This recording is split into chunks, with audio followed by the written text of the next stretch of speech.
அதாவது ஒரு படத்துல நம்ம வடிவேல் சார் இந்த எம்டி பாக்கெட்டை எடுத்து இப்படி காட்டுவார் தெரியுமா? அந்த மாதிரிதான் ஒவ்வொரு வாக்குறுதியும் படிச்சுட்டு அந்த எம்டி பாக்கெட்டை இப்படி நம்ம காட்ட வேண்டியதுதான். இப்ப நம்ம அந்த நாமக்கல் மாவட்டத்துல வாக்குறுதிகளா அது செய்வோம் இது செய்வோம்னு நிறைய சொன்னாங்களே, அதுல ஒரு சின்ன லிஸ்ட் மட்டும் இப்ப நம்ம பார்ப்போம். ஒவ்வொரு ஒன்றியத்திலும் தானிய சேமிப்பு கிடங்குகள் அமைக்கப்படும். இவை உலர் களங்களுடன் கூடிய கொள்முதல் நிலையங்களுடன் இணைக்கப்படும். வாக்குறுதி நம்பர் 50.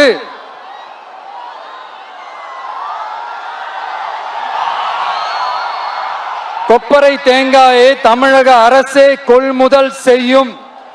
அதிலிருந்து தேங்காய் எண்ணெயை உற்பத்தி செய்து நியாய விலை கடைகள் மூலம் விற்பனை செய்ய நடவடிக்கை எடுக்கப்படும்.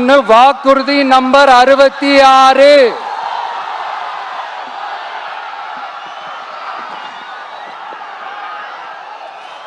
நியாய விலை கடைகளில் நாட்டு சர்க்கரை வெல்லம் ஆகியவற்றை விநியோகம் செய்ய நடவடிக்கை எடுக்கப்படும். வாக்குறுதி நம்பர் 68. அரசு ஊழியர்கள் மற்றும் ஆசிரியர்களுக்கு மட்டும் இல்ல, போக்குவரத்து ஊழியர்களுக்கும் பழைய ஓய்வூதிய திட்டம் செயல்படுத்தப்படும். வாக்குறுதி நம்பர் 152. இதெல்லாம் சொன்னாங்களே, செஞ்சாங்களா? இப்ப நம்ம நாமக்கல் மாவட்டத்துக்கு வருவோம். ஒரு நாளைக்கு 5 கோடி முட்டைகள் உற்பத்தி செய்யப்பட்டு உலகம் முழுவதும் ஏற்றுமதி ஆகிற இந்த நாமக்கல் மாவட்டத்தில் அந்த முட்டைகள் வீணாகாம பாதுகாப்பா வைக்க முட்டை சேமிப்பு கிடங்குகள் அமைக்கணும். அந்த கோரிக்கையும் பாக்டீரியா மற்றும் வைரலாஜிக்கல் பரிசோதனையை மேற்கொள்ள ஆராய்ச்சி மையம் அமைக்கணும்ன்ற கோரிக்கையும் பல ஆண்டுகளா இருக்கு.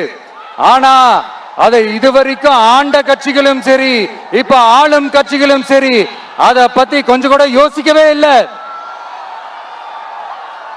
அப்புறம் திமுக எம்எல்ஏவுக்கு சொந்தமான ஒரு மருத்துவ கல்லூரியில் நடைபெற்ற கிட்னி திருட்டு, அதுல நம்ம நாமக்கலை சேர்ந்தவங்க தான் அதிகமா பாதிக்கப்பட்டிருக்கிறதா சொல்றாங்க.